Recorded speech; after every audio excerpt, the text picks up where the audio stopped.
자, 사도행전 1장 1절부터 2절까지 우리 같이 한 목소리로 같이 읽도록 하겠습니다. 시작.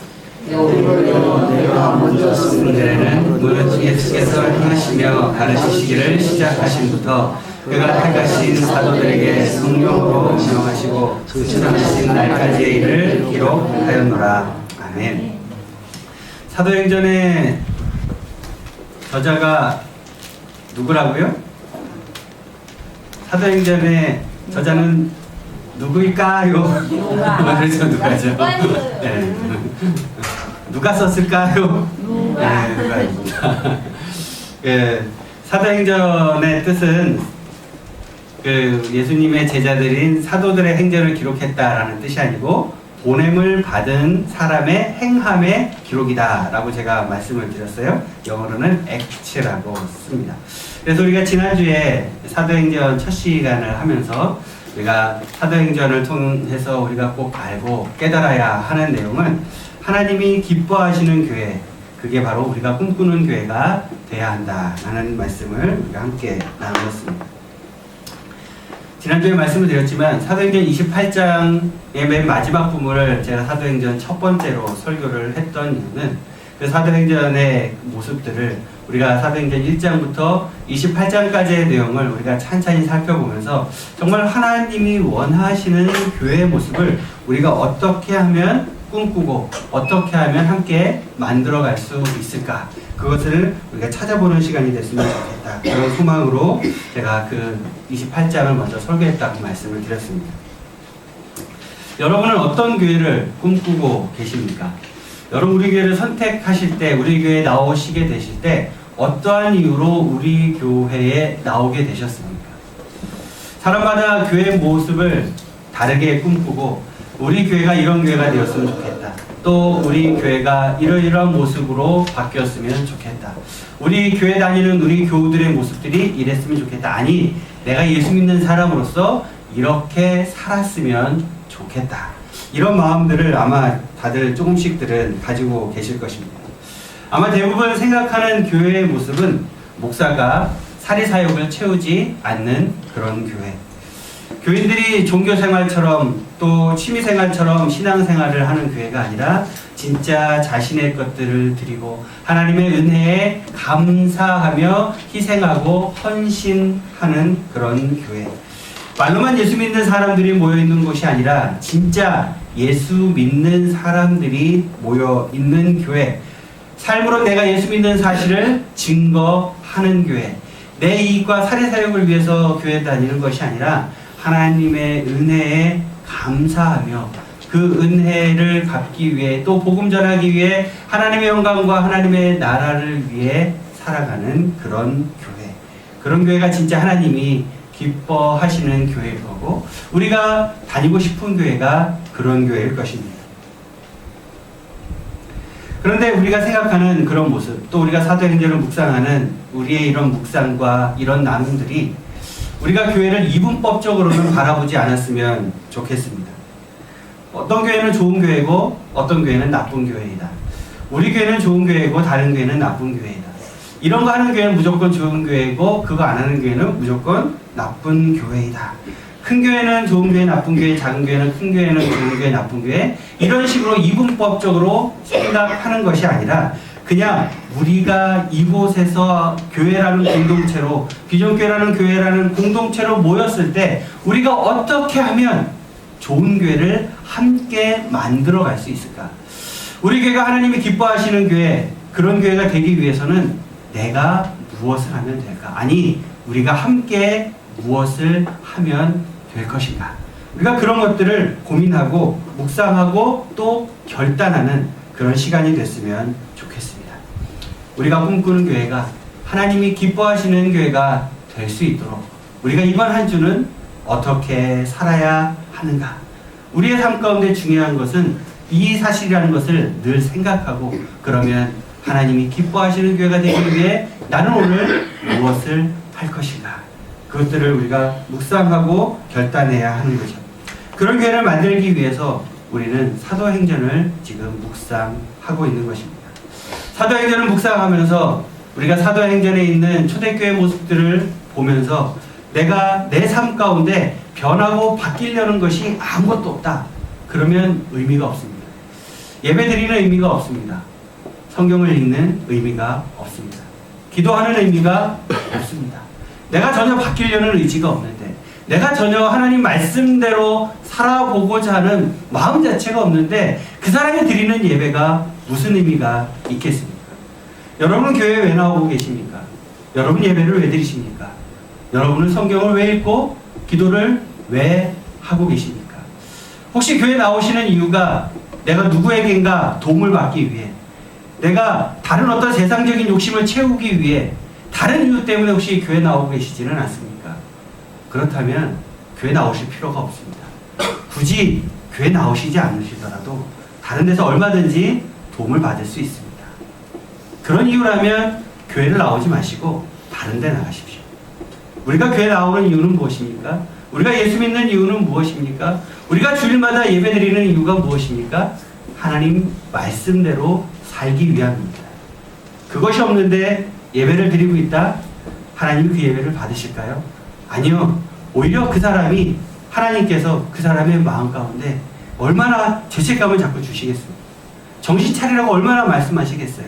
그 이야기를 계속 들으면서도 아마 그 사람들은 이제 교회 나오기 싫고 그 잔소리 듣기 싫어서라도 교회 나오기 싫어질 텐데, 시간이 지나면 지날수록 점점점 교회가 더 싫어지고 사람이 싫어지고 미워지지 않겠습니까? 그러니까 차라리 마음을 바꾸든지 아니면 교회를 안 나오든지 그게 더 맞습니다. 여러분의 마음 가운데 교회를 다니시면서 내가 하나님의 말씀으로 어떻게든지 거룩하게 살고자 하는 마음이 생기지 않는다? 여러분의 믿음이 진짜 믿음인가? 돌아보아야 합니다. 내 마음 가운데 그런 마음이 없다면, 내가 바뀌고자 하는 의지가 없다면, 내가 달라지고자 하는 그런 마음이 들지 않는다면 그 사람의 믿음은 정말 예수 믿는 믿음이 아니라 하나님 이용하고 예수님 이용하고 사람들 이용하려는 것입니다. 그렇다면 그런 사람들은 교회에 오히려 다른 사람들이 교회를 욕하게 하는 그런 사람들인 거죠. 하나님의 도구로 사용되는 것이 아니라 사탄의 도구로 이용되는 것입니다. 우리 마음 가운데 진짜 예수 믿는 그런 마음이 있었으면 좋겠습니다. 내가 진짜 예수를 믿는다면, 우리가 진짜 예수를 믿는다면 우리의 삶 가운데 행함이 있어야 합니다. 하나님 말씀대로 살고자 하는 의지가 있어야 합니다. 내 삶 가운데 바뀌어가는 모습이 있어야 합니다. 이것을 성경에서는 이렇게 이야기합니다. 거룩한 것이 무엇입니까? 목사 가운을 멋지게 입고 폼 잡고 목소리 쭉 내리깔고 그렇게 있는 모습이 거룩한 모습입니까? 목사가 기도하면서 또 성도들이 기도하면서 뭔가 이렇게 멋있는 미사업을 이용해서 기도하는 것이 거룩함입니까? 성경에서는 예수님께서 그런 사람들을 뭐라고 이야기합니까? 화이트 진지요? 누구의 자식들아? 사탄의 자식들아. 이 독사의 자식들이라고 이야기하고 있습니다.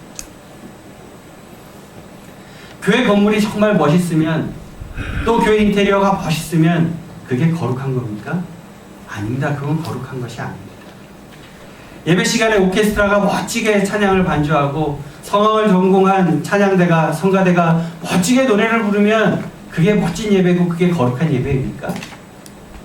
그 찬양의 가사가 내 마음 가운데 전혀 고백이 되지 않는데, 하나님께 내가 감사하고 하나님께 내 모든 것을 드리고자 하는 헌신의 마음이 없는데 그 찬양이 찬양입니까? 아니요. 그건 찬양이 아닙니다. 그냥 노래일 뿐입니다. 우리의 모습이 진짜 하나님이 기뻐하시는 교회를 만들어가고 있는지 우리의 모습들을 돌아보아야 하는 것입니다. 이 지역이 많이 몰리는 이유 중에 하나가 세울 곳이 없는 거죠. 어떻게 보면 주변에 다 아파트 단지고 단지 내에 교회를 세우는 거가 허가받지 않으면 못 세우니까 힘들고, 이 지역은 어느 정도 싸니까. 목회자들이 처음 시작할 때 다들 경제적으로 어렵잖아요. 그러니까 이 지하실로 가면 500에 30만 원 정도 아주 저렴한 가격에 교회가 시작될 수가 있으니까 개척하기도 쉽고, 그러다 보니까 교회들이 여기 한 30군데가 넘죠. 제가 여기 들어왔을 때 가진 것은 없지만은 간판을 크게 달았어요. 엄청나게 욕을 많이 합니다. 교회가 이렇게 많은데 교회를 못 하느냐. 우리는 어쩌다가 밀려가지고 그랬는데 붙이라고 붙인 게 아니라 그것이 과연 정제의 대상이 될 수 있는가? 다른 부지도 좀 물색을 하셨었어요. 그렇죠. 이유는 한 가지, 싼 거.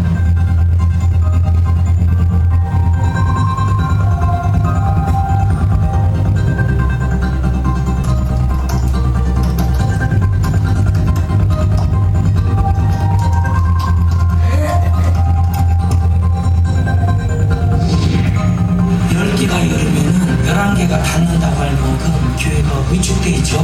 한국 교회는 일부 목사님들은 무리해서라도 교회를 일단 화려하고 뽀대나게 짓고 싶어요. 왜? 이 자체가 전도가 되니까요. 우리 여기 교회도 와서 묻는 사람들 가운데 이게 자가 건물입니까? 임대입니까? 성도들이 그걸 먼저 물어봐요. 저도 불교자 생활을 하다가 이렇게 전화하는데 지역 개발이 되고 인구가 좀 유입하고 늘어나면 교회가 좀 성장할 수 있지 않을까 이쪽으로 가다가 후교들이 와가지고 싹쓸이를 하고 결국은 대형교회로 가게 되더라고요.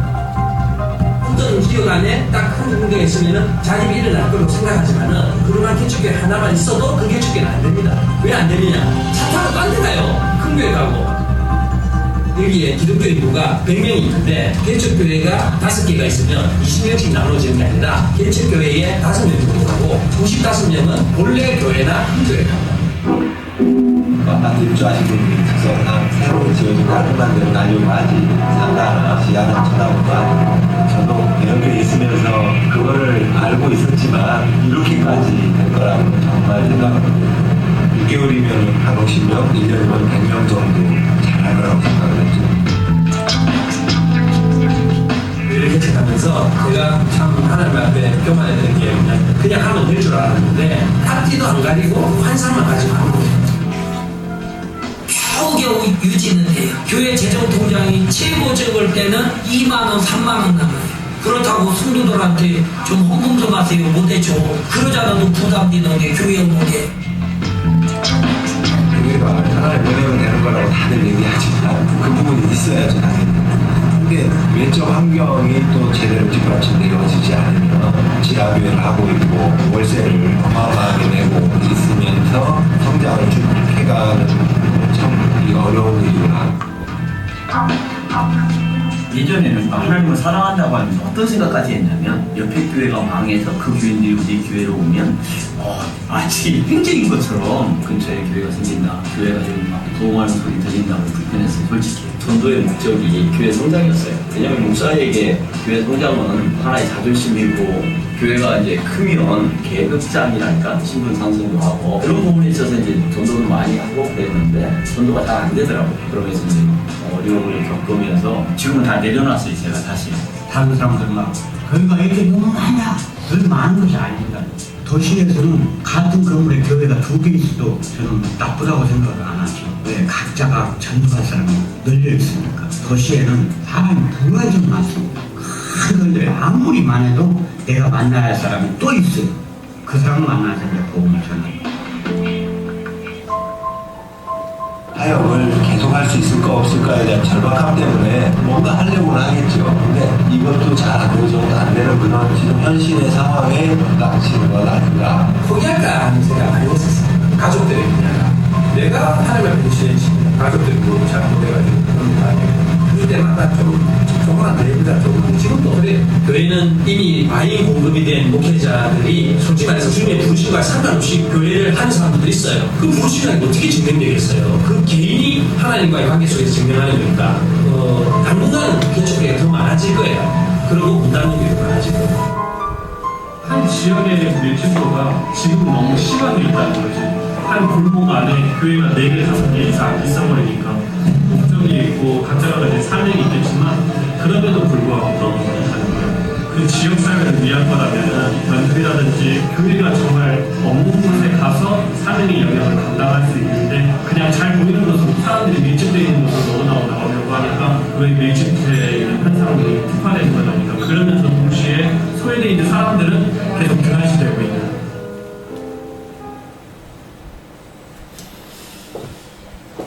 한국교회의 문제점들이 뭐 아주 적나라하게 드러났던 그런 다큐멘터리.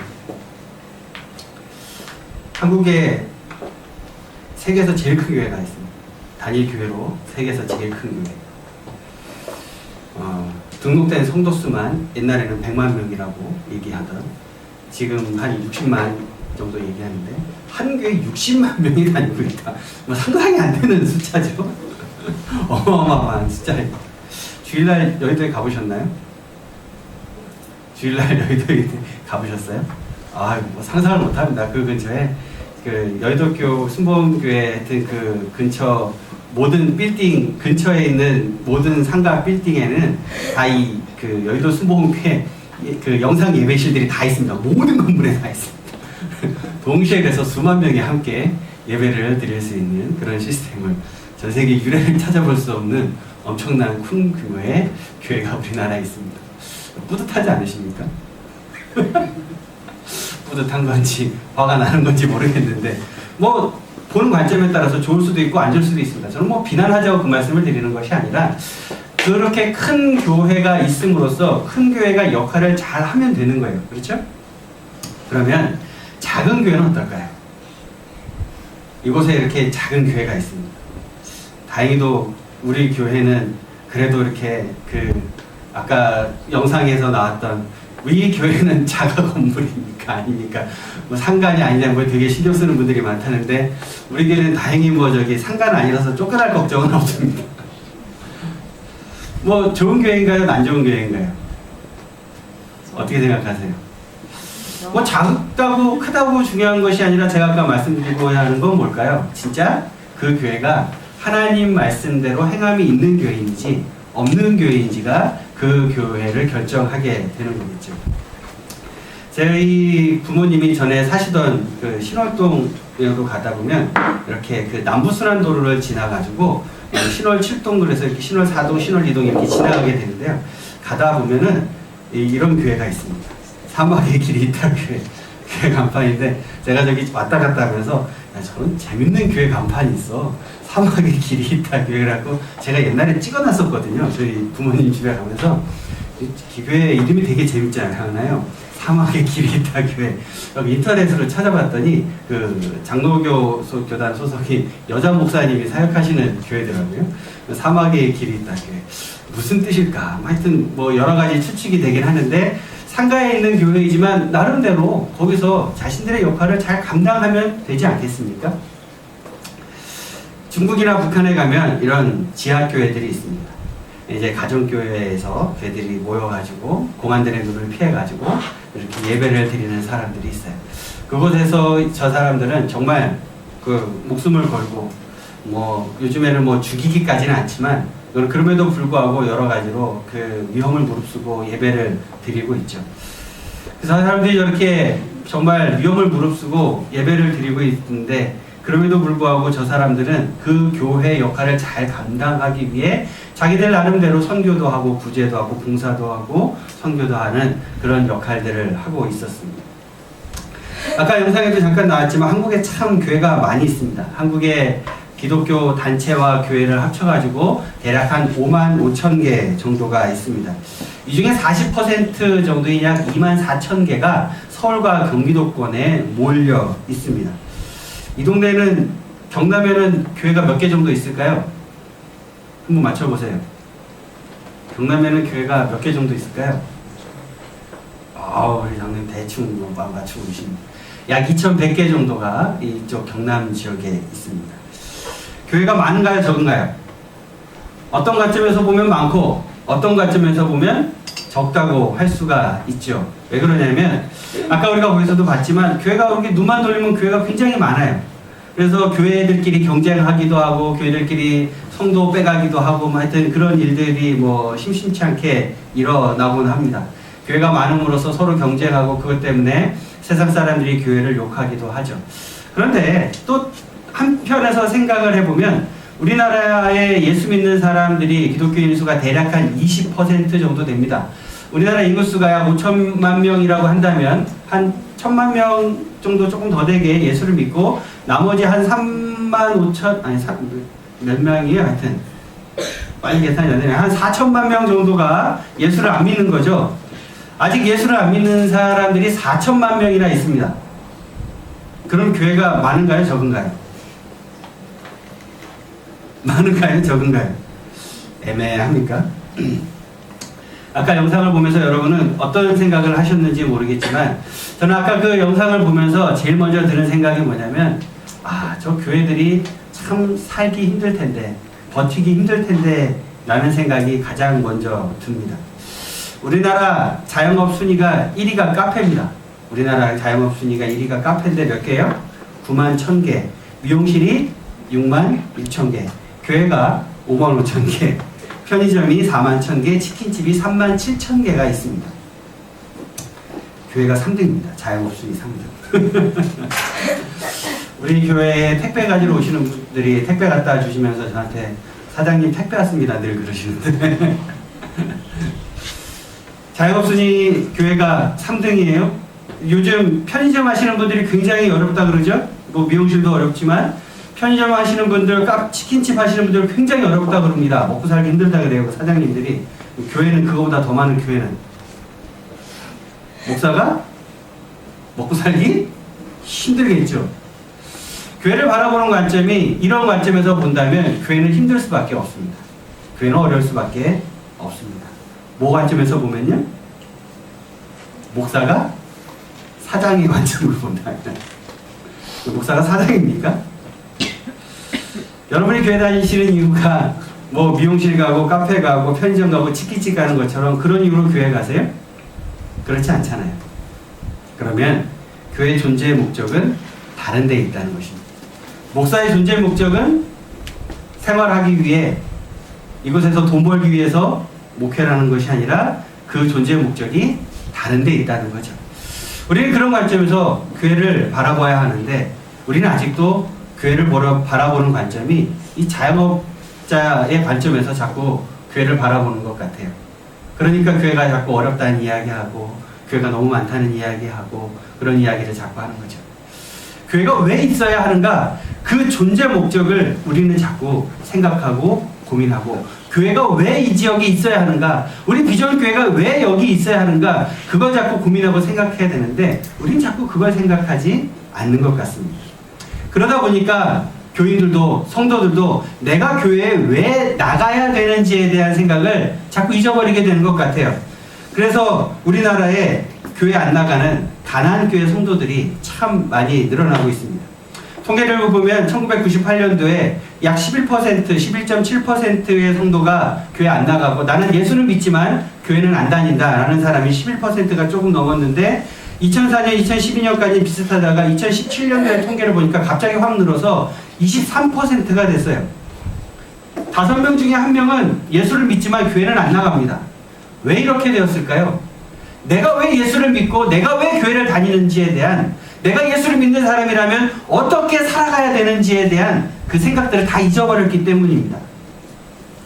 왜 교회 안 나가십니까? 예수를 믿는데 왜 교회 안 나가세요? 이렇게 물어봤더니 가장 큰 이유가 얽매이기 싫어서예요. 교회 나가면 얽매입니까? 뭘 얽매여요? 교회가 도대체 여러분의 삶을 뭘 얽매입니까? 일단 주일날 아침에 일어나기 싫어 죽겠는데 귀찮고 힘들어 죽겠는데 무조건 주일날 아침에는 일어나서 교회 가야 돼. 그죠?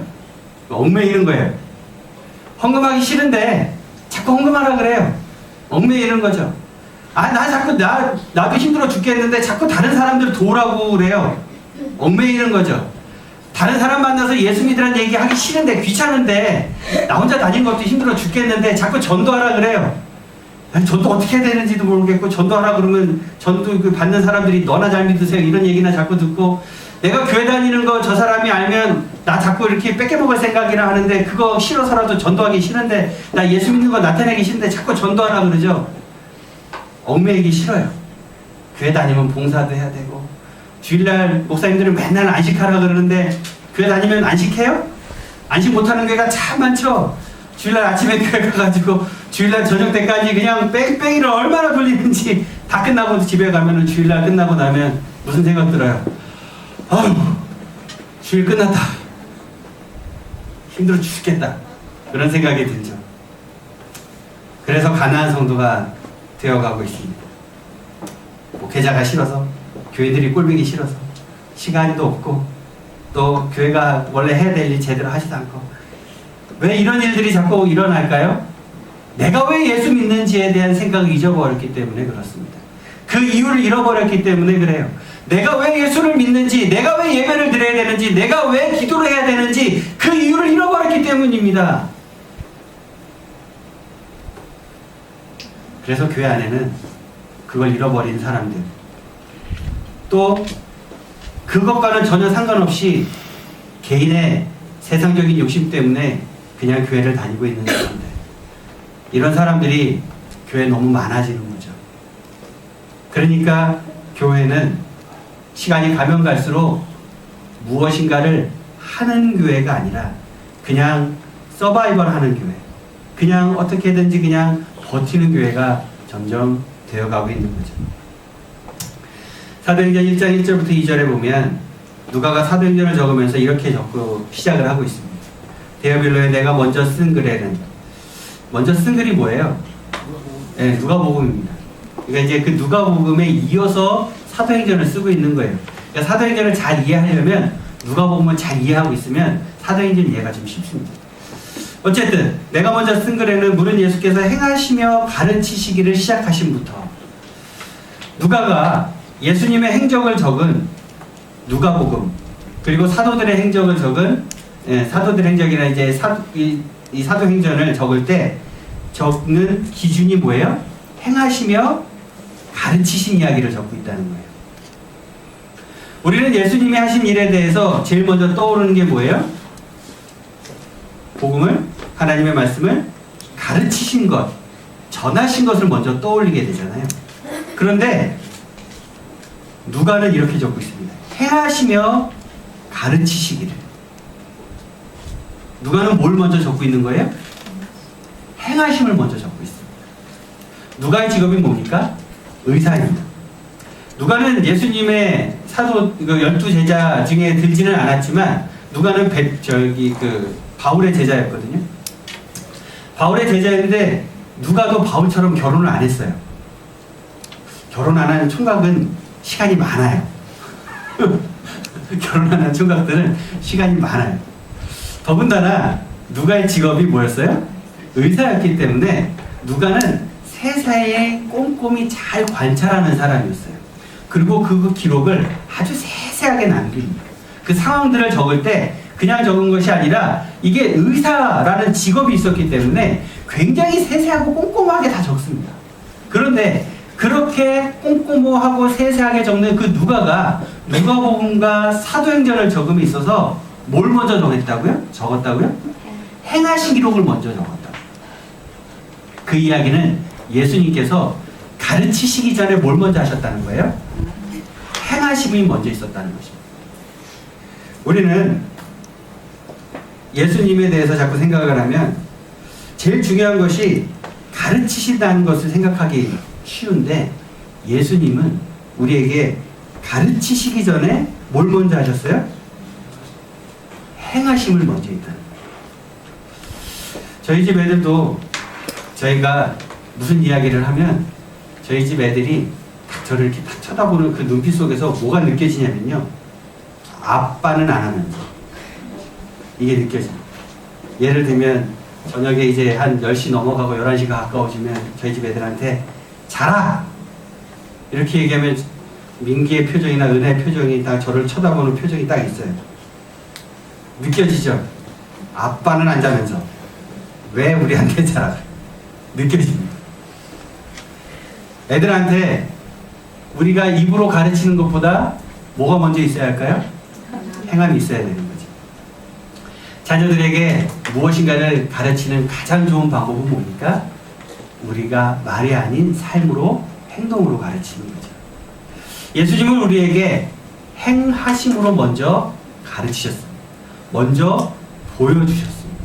그리고 난 다음에 그것에 대한 설명을 하셨고 그것을 통해서 가르치셨어요. 복음서를 한번 잘 읽어보세요. 대부분의 경우에 있어서 예수님이 먼저 행하셨습니다. 그러면 예수님의 가르침을 따르는 공동체인 교회는 어떻게 해야 될까요? 먼저 행함이 있어야 합니다. 목사가 먼저 말로 가르치기 전에 뭘 먼저 해야 될까요? 행함이 있어야 합니다. 행함이 없는 목사들은 그 사람은 울리는 꽹과리와 같은 거예요.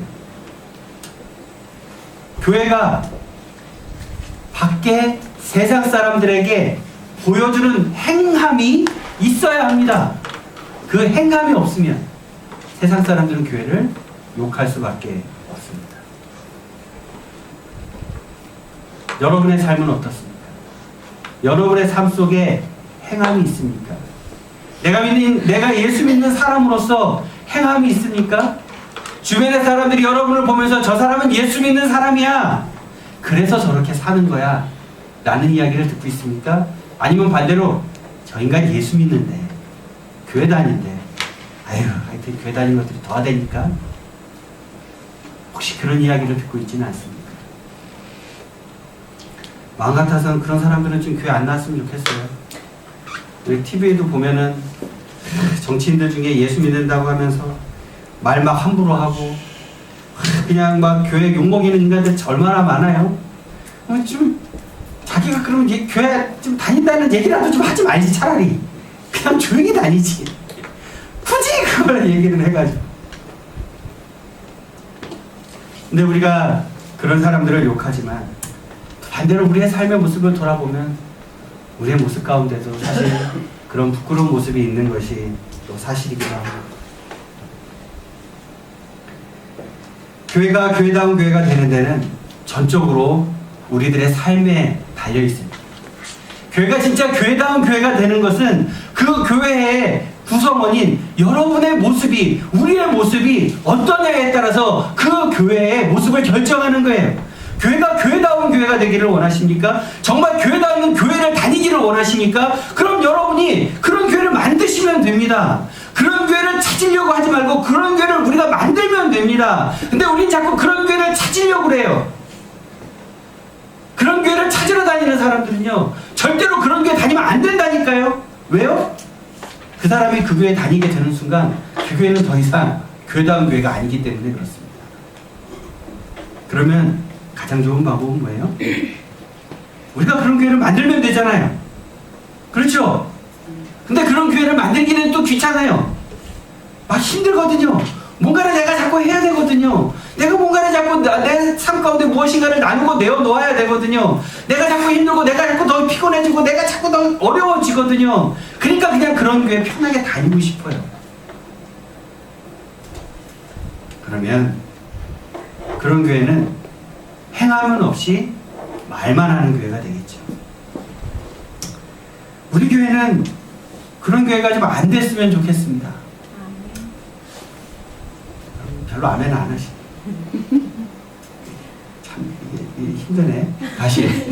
우리 교회는 그런 교회가 안 됐으면 좋겠습니다. 아멘. 아멘 안 하는 사람들은 그냥 끝까지 안 하겠다는 거죠. 뭐 그런 마음이 이해는 됩니다.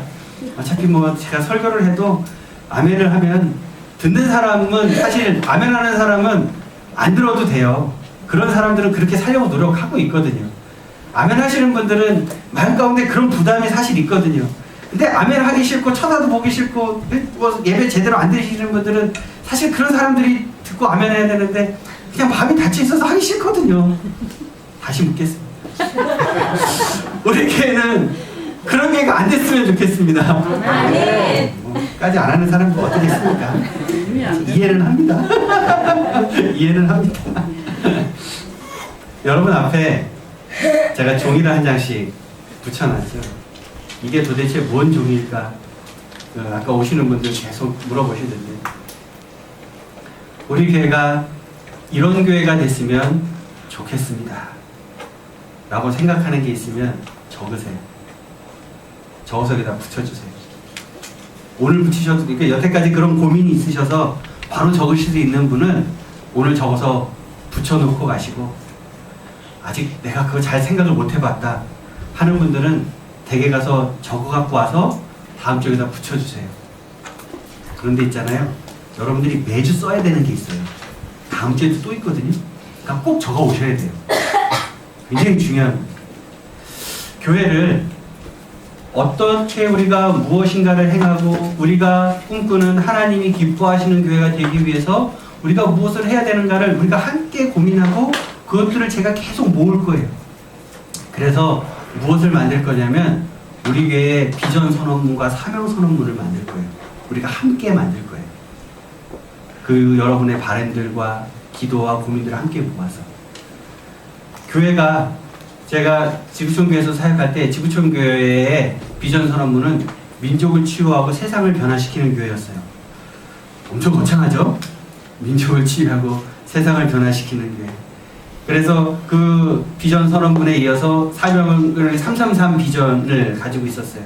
그래서 3만 명의 성도, 3,000개의 목장, 300명의 그 파송 선교사 뭐 이렇게 쭉 있었어요. 그런 숫자적인 목표도 있었고. 뭐 그런 목적을 제시하셔도 괜찮고 아니면은 우리 교회가 이렇게 하는 교회가 됐으면 좋겠다. 여러분의 바람을 적으셔도 좋고 또 우리 교회가 하나님이 기뻐하시는 교회가 되기 위해 어떤 모습으로 되었으면 좋겠다. 우리 성도들이 이랬으면 좋겠다. 목사가 이랬으면 좋겠다. 그런 바람을 적으셔도 좋아요. 근데 중요한 건 뭐냐면 우리 교회가 무엇을 해야 되는지 그게 되게 중요한 문제거든요. 이번 주에 여러분들이 꼭 적으셔야 될 거는 우리 교회가 이런 것들을 하는 교회가 됐으면 좋겠습니다. 그거 잘 고민하셔서 적으시라. 적어서다 꼭 붙여주세요. 이름은 안 쓰셔도 돼요. 근데 제가 개수는 셀 거예요. 개수는 셀 거예요. 안 된 사람이 있는지 없는지, 붙인 사람이 있는지 없는지는 제가 세볼 거예요. 성경에 보니까 이렇게 적고 있습니다. 행하시며 가르치시리라. 우리가 세상에 하나님의 말씀을 전하기 전에 우리의 삶으로 우리가 예수 믿는 사람이라는 걸 보여줬으면 좋겠어요. 우리가 우리의 삶으로 예수 믿는 사람은 이렇게 사는 거야 라고 보여줄 수 있었으면 좋겠습니다. 우리 교회가 그걸 보여줄 수 있으면 좋겠습니다.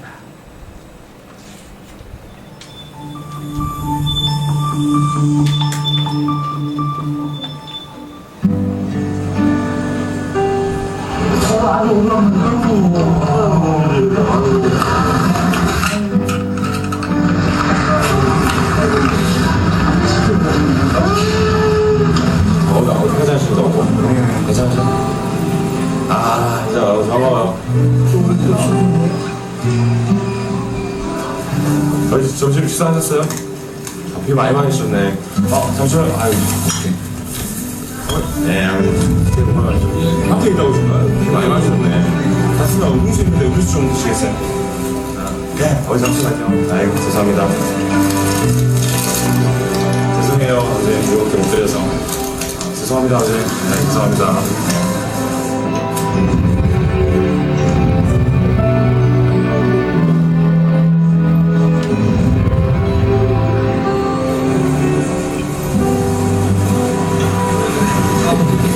봅시다. 내가 빨리 사드릴게요. 사랑합니다. 감사합니다. 사람들이 물어보면 왜 그렇게 사세요? 딱 한마디밖에 없어요. 그냥 좋아서요. 제가 좋아서 하는 일이죠. 저한테 연락 한번 주세요. 한번 연락 주셔야 제 명함인데 필요한 거 있으면 연락 주시면. 쪽방촌에 지내세요? 아니면 나와 계세요? 나와 계세요. 어머니, 네.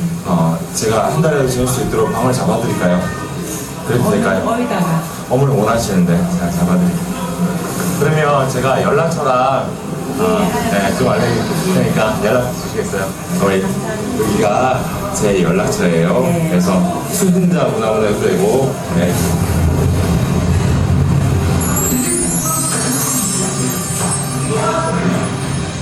마지막 목적은 그거였던 것 같아요. 내가 기억되지 않고 예수님만 기억됐으면 좋겠다 생각해. 제 이름보다 사람들이 다 그것만 기억하는 거예요. 예수님은 정말 누구나 쓸 수 있잖아요. 저작권 없잖아요. 그래서 예수님만 기억되는 거예요.